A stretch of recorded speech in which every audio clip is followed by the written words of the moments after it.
ஆண்டவரும் அருமை இரட்சகருமாயிருக்கின்ற இயேசு கிறிஸ்துவின் நாமத்தினாலே உங்கள் அனைவருக்கும் என்னுடைய மனமார்ந்த இந்த புதிய மாத வாழ்த்துக்களை தெரிவிக்கிறேன். கர்த்தர் நல்லவர். கடந்த 7 மாத கால அளவும் நாம் ஒவ்வொருவரையும் அற்புதமாக நம்மளை நடத்தினார். கர்த்தருக்கு நாம் மகிமை செலுத்துகிறவர்களாய் இருக்க வேண்டும். இந்த 8வது மாதத்திற்குள்ளாக நாம் பிரவேசித்திருக்கிறோம். ஆண்டவர் இந்த மாதம் முழுவதும் நம்மளை நடத்துவாராக. பல நேரங்களில அழுகையினுடைய சப்தம் தொனித்துக் கொண்டிருக்கிறது. நம்முடைய காதுகளில கேட்கிறோம். ஒவ்வொரு பகுதியிலே நாம் கடந்து போகும் பொழுது மருத்துவமனையில அந்த அழுகையின் சத்தத்தை கேட்கிறோம். சாலையிலே நாம் பயணிக்கும் பொழுது அங்கே அழுகையுடைய சத்தம் நம்முடைய காதுகளிலே கேட்கிறோம். பல இடங்களிலே நிலச்சரிவுகள் நடக்கிறது. ஜனங்கள் அந்த நிலச்சரிவு மண்ணுக்குள்ளாக பாதிக்கப்படுகிறார்கள். அங்கேயும் அழுகையின் சத்தம் காணப்படுகிறது.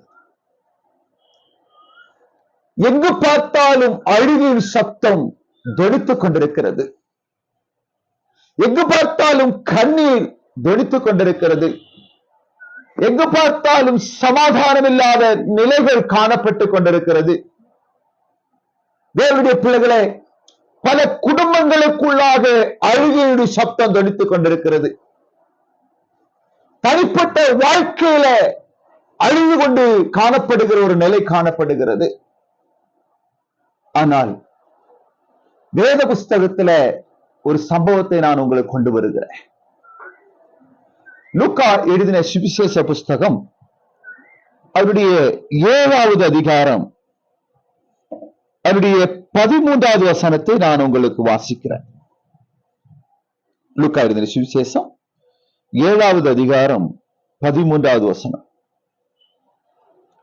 கர்த்தர் அவளை பார்த்து அவள் மேல் மனதுருகி அழாதே என்று சொன்னார்.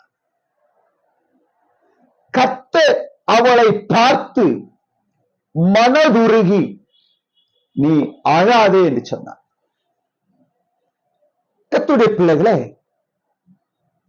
கர்த்தருடைய வார்த்தை இந்த குடும்பத்துக்கு நேராக கடந்து வருகிறது. இங்க ஒரு பெரிய சம்பவம் நடக்கிறது.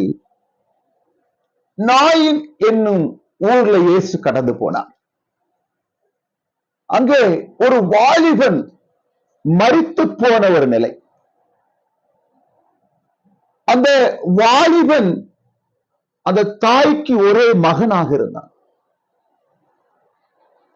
ஆனால் இயேசு கிறிஸ்து அந்த நாயின் ஊருக்கு அவர் போய் சுவிசேஷ வார்த்தைகளை பங்கு வைத்து அநேகருக்கு நன்மையான காரியங்களை செய்து கொண்டிருந்தார். அந்த சூழ்நிலையில்தான் இங்கே அழுகையுடைய சத்தம் கர்த்தருக்கு அவருடைய செவிகளில் கேட்கிறது. இயேசு கிறிஸ்துவுடைய காதுக்கு தாயினுடைய அழுகையினுடைய சத்தம் கேட்கிறது.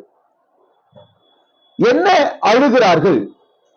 ஒரே மகனாயிருக்கின்ற என்னுடைய மகன் மரித்து போனார். ஆதரவற்ற நிலைமை காணப்பட்டுக் கொண்டிருக்கிறது. இனி எனக்கு வாரிசு என்று சொல்லுகிறதற்கு யாரும் இல்லை என்று அழுது கொண்டிருக்கின்ற நேரத்தில், வாழ்விட்டு அழுது கொண்டிருக்கிற நேரத்தில் கர்த்தருடைய சமூகத்துக்கு நேராக சத்தம் எட்டப்படுகிறது.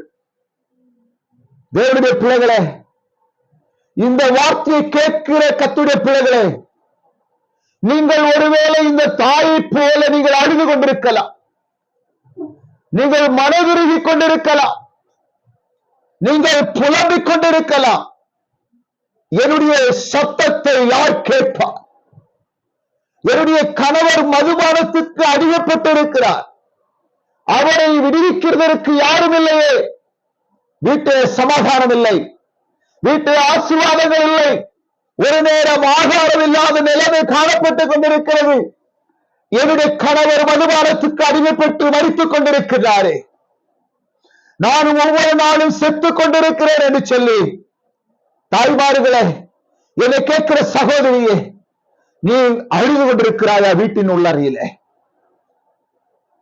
கர்த்தர் உன்னுடைய வீட்டிற்கு வந்தார் என்று சொன்னார். கர்த்தருடைய வீட்டிற்கு வருவார் என்று சொன்னார். கர்த்தருடைய இருதயத்திற்கு வருவார் என்று சொன்னார். அந்த வீட்டுல சமாதானம் உண்டு, அந்த வீட்டுல சந்தோஷம் உண்டு. நீ எதை குறித்து அழுது கொண்டிருக்கிறாய்? எந்த காரியத்தை நினைத்து நீ அழுது கொண்டிருக்கிறாய்? கர்த்தர் உனக்கு அற்புதத்தை செய்ய விரும்புகிறார். தேவ பிள்ளையே, இன்னைக்கு நீ கடன் பிரச்சனையோடு நீ அழுது கொண்டிருக்கலாம். நீ அழுது கொண்டிருக்கிற நிலைமையில நீ ஸ்தோத்திரம் சோர்ந்து போய் காணப்பட்டுக் கொண்டிருக்கலாம். அல்லது என்னுடைய கணவர் மரித்து போனார், என்னுடைய கணவர் மரித்ததினாலே பல ஆண்டுகளாக நீ அழுது கொண்டிருக்கலாம். என்னுடைய பிள்ளைகளை நான் வைத்து எப்படி இந்த பிள்ளைகளை நான் வளர்த்து வாழ்மையாக்குவது, எப்படி இந்த பிள்ளைகளுக்கு நன்மையான காரியங்களை செய்து கொடுப்பது? ஒருவேளை உங்களுடைய மகள் மரித்து போயிருக்கலாம். உங்களுடைய மகளை நினைத்து நீங்கள் அழுது கொண்டிருக்கலாம். உங்களுடைய மகனை நினைத்து நீங்கள் அழுது கொண்டிருக்கலாம். தேவ பிள்ளையே, கிறிஸ்துவுக்குள் மரித்தவர்கள் முதலாவது எழுந்திருப்பார். தேவனுடைய கர்த்தருடைய பிள்ளைகளே, இந்த நாயினூரிலே இயேசுவை கடந்து போனது நிமித்தம் இந்த தாய் அழுது கொண்டிருக்கிறார். அடக்கம் செய்யும்படியாக வாலிபனை கொண்டு வந்து பயணிக்கிற பாதையில வழியில போய்கொண்டிருக்கிறார்கள். ஊர்வலமாக எடுத்துக்கொண்டு போகிற நேரத்தில் இயேசு வந்தா, இயேசு வந்தா, இயேசு வந்தா. அழுகையினுடைய சப்தத்தை பார்த்து, உள்ளத்தின் ஆழத்திலிருந்து மனதுருகிற சத்தத்தை பார்த்து, அடிவயிற்றிலிருந்து ஸ்தோத்திரம் மிகுந்த புலம்பலோடு கூட அழுது கொண்டிருக்கிற சத்தத்தை பார்த்து இயேசு அந்த பாடையை தொட்டா. இயேசு அந்த பாடையை தொட்டா. இயேசு அந்த பாடையை தொட்டார். மகளே, இயேசு தொட்டவுடனே அந்த வாலிபன் எழுந்து உட்கார்ந்தான். ஓ ஸ்தோத்திரம். இன்றைக்கு உடைய பிரச்சனை எதுவாக இருக்கட்டும், உடைய தேவைகள் எதுவாக இருக்கட்டும், இன்றைக்கு ஸ்தோத்திரம் இயேசுவை நீ உள்ளத்தில் ஏற்றுக்கொள்ளுவாய் என்று சொன்னார். இயேசுவை உன்னுடைய வீட்டிற்கு நீ அழைத்துக் கொண்டு போவாய் என்று சொன்னார். மரித்து போன உன்னுடைய வாழ்க்கையை கர்த்தர் ஸ்தோத்திரம் செழிக்க செய்ய வல்லவர். மரித்து போன உன்னுடைய வாழ்க்கை, உன்னுடைய வாழ்க்கை ஸ்தோத்திரம் அல்லேலூயா மிகவும் கண்ணீர் நிறைந்த வாழ்க்கையாக இருக்கலாம். ஸ்தோத்திரம் இயேசு தொட்ட உடனே அந்த வாலிபன் எழுந்தார். கர்த்தரை மகிமை செலுத்தினார். கர்த்தரை மகிமை செலுத்தினார். இன்னைக்கு நம்முடைய வாழ்க்கையில கர்த்தர் எத்தனை அற்புதங்களை செய்திருக்கிறார், எத்தனை அதிசயமான காரியங்களை செய்திருக்கிறார். இந்த ஸ்தோத்திரம் அல்லேலூயா, இந்த தாயானவர் புலம்பிக் கொண்டிருந்தார். இனி எனக்கு யாரும் இல்லை என்று சொல்லி புலம்புகின்ற நேரத்தில் இயேசு கடந்து வந்து அந்த வாலிபனை உயிரோடு கூட மறுபடியும் எழுப்பினார். தேவனுடைய பிள்ளைகளே, ஸ்தோத்திரம். பெத்தானியாவிலே ஸ்தோத்திரம் லாசரு மரித்து போன பொழுது ஸ்தோத்திரம் யூதர்களும் மார்த்தாலும் மரியாளும் அழுத பொழுது இயேசு அந்த வீட்டிற்கு கடந்து போய் அந்த ஸ்தோத்திரம் அல்லேலூயா அந்த அத்திப்பழத்தின் வீட்டிலே கடந்து போய் ஓ ஸ்தோத்திரம் மரித்த லாசருவை உயிரோடு கூட எழுப்பின கர்த்தர் இன்றைக்கு ஸ்தோத்திரம் பல காரியங்களை குறித்து நீ அழுது கொண்டிருக்கின்றாயே. இந்த ஸ்தோத்திரம் மார்த்தாலும் மரியாளும் அழுகிற ஸ்தோத்திரம் அல்லேலூயா காட்சியை பார்த்து யூதர்கள் அழுதார்கள். யூதர்களும் ஸ்தோத்திரம் ஜனங்கள் அழுத பொழுது இயேசு அங்கே கண்ணீர் விட்டார். இயேசு உனக்காக அழுகிறவர், உடைய பிரச்சனைகளுக்காக அழுகிறவர், உடைய ஸ்தோத்திரம் அல்லேலூயா வியாபாரம் இல்லை என்று சொல்லி புலம்புகிற நேரத்தில் அதற்காக இயேசு அழுகிறவர். ஒருவேளை ஸ்தோத்திரம் ஊழிய கனவான்களே, உங்களுடைய ஊழியத்துடைய எல்லைகளிலே ஊழிய பகுதிகளிலே ஓ ஸ்தோத்திரம் ஜனங்கள் ஸ்தோத்திரம் உங்களுடைய வார்த்தைகளுக்கு கீழ்ப்படாமல் உங்களுடைய வார்த்தைகளை அலட்சியமாய் கேட்டு உங்களுடைய திருச்சபை விட்டவர்கள் கடந்து போகலாம். ஆனால் நீங்கள் ராட்சாமங்களில் அழுது கொண்டிருக்கிறீர்கள். உங்களோடு கூட என் கர்த்தர் அழுது கொண்டிருக்கிறார். நிச்சயம் ஸ்தோத்திரம் இழந்து போனதை தேடவும் ரட்சிக்கவுமே மனுஷகுமாரன் உலகத்தில் வந்தார். நீங்கள் எந்த காரியத்தை குறித்து நீங்கள் இழந்தீர்களோ, எந்த பிரச்சனை நடுவில் நீங்கள் காணப்பட்டுக் கொண்டிருக்கின்றீர்களோ, அந்த இடத்தை கர்த்தர் உங்களுடைய கண்ணீரை துடைக்க இயேசு வந்திருக்கிறார். 8வது மாதத்துல நீங்கள் எந்த காரியத்தை குறித்து நீங்கள் அழுது, ஒருவேளை உங்களுடைய தாய் மரித்து போயிருக்கலாம். எனக்கு தாய் இல்லை என்று சொல்லி நீங்கள் புலம்பலாம். ஒருவேளை உங்களுடைய தகப்பன் மரித்து போயிருக்கலாம். எங்களுக்கு தகப்பன் இல்லையே என்று சொல்லி நீங்கள் புலம்பலாம். எங்களை விசாரிப்பார் யாரும் இல்லை என்று சொல்லி நீங்கள் மிகுந்த கலக்கத்தின் நடுவில் காணப்படலாம். அவருடைய அழுகையுடைய சத்தத்தை கர்த்தர் கேட்கிறார். உடைய அழுகையுடைய சத்தத்தை கர்த்தர் கேட்கிறார். 8வது மாதத்துல ஒருவேளை வேலை இல்லைன்னு சொல்லி புலம்பிக் கொண்டிருக்கலாம். ஓ ஸ்தோத்திரம், நீங்கள் அழுது கொண்டிருக்கலாம். பிள்ளைகளுடைய ஸ்தோத்திரம் எதிர்கால திட்டங்கள் நிறைவேறவில்லை என்று சொல்லி நீங்கள் புலம்பிக் கொண்டிருக்கலாம். ஒருவேளையுடைய மகனுடைய அல்லது மகளுடைய திருமணம் நடக்கவில்லை என்று சொல்லி நீங்கள் ஒருவேளை ராஜாமங்களை நீங்கள் அழுது கொண்டிருக்கலாம். எனக்கு என்று சொல்லி நல்ல ஒரு வீடு இல்லையே, நான் வாடகை வீட்டில் வசித்துக் கொண்டிருக்கிறேன், வாடகை கொடுக்க முடியவில்லை என்று சொல்லி நீங்கள் அழுது புலம்பிக் கொண்டிருக்கலாம். தேவ பிள்ளையே, என்னுடைய மகனும் மகளும் வாகனத்தில் பயணித்தார்கள்.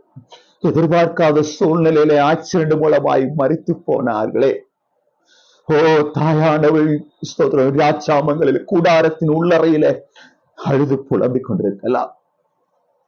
இயேசுவின் அண்டையில உங்களுடைய பாரங்களை இறக்குவீங்கள். வருத்தப்பட்டு பார சுமக்கிறவர்களே, நீங்கள் எல்லாரும் இயேசுவின் அண்டையில வாருங்கள். உங்களை ஆறுதல் படுத்துகிறவர், உங்களை தேற்றுகிறவர், உங்களுடைய கண்ணீரை துடைக்கிறவர் என் ஆண்டவராகிய இயேசு கிறிஸ்து உங்களோடு கூடவே இருக்கிறார். உடைய எல்லா தேவைகளை ஆண்டவர் நிறைவேற்றி கொடுக்க வல்லவர்.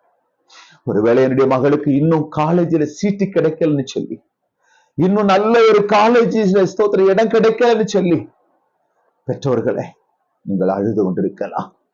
உடைய கண்ணீரை துடைத்து உங்களுடைய மகளுக்கு ஏற்ற ஒரு ஸ்தோத்திரம் காலேஜில் நல்ல ஒரு ஏற்ற இடத்தை ஆண்டவர் உங்களுக்கு வாய்க்க பண்ண வல்லவராக இருக்கிறார்.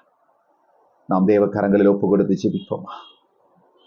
நாயின் ஊர்ல மரித்த அந்த மகனுக்காக தாய் அழுதாள். இயேசு அங்க வந்த விடுது உயிரோடு கூட எழுப்பினார்.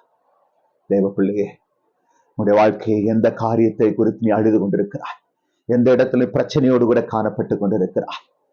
ஓ பிரைஸ் தி லார்ட். பெத்தானியாவில் லாசரு மரித்து போன, மார்த்தாலும் மரியாளும் யூதர்களும் அழுத பொழுது இயேசுவும் அழுதா. உனக்காக ஒரு அழுகிற ஒரு தகப்பன் உண்டு, உனக்காக அழுகிற ஒரு தகப்பன் உண்டு. மகனே, வாலிப தம்பி, உனக்காக அழுகிற ஒரு தகப்பன் உண்டு. வாலிப தங்கச்சி, உனக்காக அழுகிற ஒரு ஸ்தோத்திர தகப்பன் உண்டு. என்னை கேட்கின்ற தாயே, தகப்பனே ஸ்தோத்திரம், இயேசு உனக்காக அழுகிறவர். என்னை கேட்கிற சகோதரா, என்னை கேட்கிற சகோதரியே, இயேசு உனக்காக அழுகிறார், உனக்காக கண்ணீர் வடிக்கிறார். நீ ஸ்தோத்திரம் எந்த இடத்துல எல்லாம் நீ கண்ணீர் வடித்தாயோ அந்த இடத்துல கர்த்தர் உனக்காக கண்ணீர் வடிக்கிறவராக இருக்கிறார். நீங்கள் ஒருவேளை உடைய வியாபாரத்துல நீங்கள் அழுது கொண்டிருக்கலாம். நல்ல வியாபாரம் நடக்கவில்லையே, கம்பெனியில நல்ல ஒர்க்குகள் கிடைக்கவில்லையே, வெளியில சொல்ல முடியாதபடிக்கு நீங்கள் அழுது கொண்டிருக்கலாம். ஒருவேளை உங்களுடைய விவசாய பூமியில, ஆண்டவரே நான் விதை விதைத்திருக்கிறேன், கண்ணீரோடு கூட விதைச்சேன், அழுது கொண்டே விதைச்சேன், எனக்கு அதுல பிரதிபலம் கிடைக்குமா என்கிறதான எதிர்பார்ப்போடு கூட நீங்கள் காணப்பட்டு கொண்டிருக்கலாம். ஓ ஸ்தோத்திரம், கர்த்தர் நிறைவான ஆசீர்வாதத்தை உங்களுக்கு கொடுக்க வல்லவர். உங்க குடும்பத்தில் ஆண்டவர் கொடுக்க வல்லவர். நீங்கள் கையிட்டு செய்கிற வேலையை நான் ஆசீர்வதிப்பேன் என்று கர்த்தர் சொல்லுகிறார். அப்படிப்பட்ட ஆசீர்வாதத்தை உங்களுடைய வாழ்க்கையில கொடுக்க வல்லவர். உங்களுடைய ஸ்தோத்திரம் அல்லேலூயா. வாகனத்தை இயக்குகிற நேரங்களில கர்த்தருடைய கரம் உங்களோடு கூட இருக்கிறது. ஓ ஸ்தோத்திரம், நீங்கள் அலுவலகத்தில் நீங்கள் பணியாற்றி கொண்டிருக்கிற நேரத்துல நீங்கள் அழுது கொண்டிருக்கலாம். அதிகாரிகள் மூலமாக நீங்கள் நிந்திக்கப்பட்டிருக்கலாம், அவமானப்படுத்தப்பட்டிருக்கலாம், நீங்கள் தனிமைப்படுத்தப்பட்டிருக்கலாம். ஸ்தோத்திரம், அந்த இடத்துல மகனே மகளே நீ பயப்படாத, நான் கூட இருக்கிறேன், நான் உன்னை விட்டு விலகலன்னு சொல்றேன். அப்படியாக உங்களை நடத்துவாராக. இந்த புதிய மாதம் ஆசீர்வதிக்கப்பட்ட மாதமாக நீங்கள் எந்தெந்த காரியங்களை குறித்து நீங்கள் அழுதிருக்கிறோ அதற்கு எல்லாவற்றிற்கும் கர்த்தர் உங்களுக்கு இரட்டிப்பான நன்மையை தந்து உங்களை ஆசீர்வதித்து உங்களை நடத்த வல்லவர்.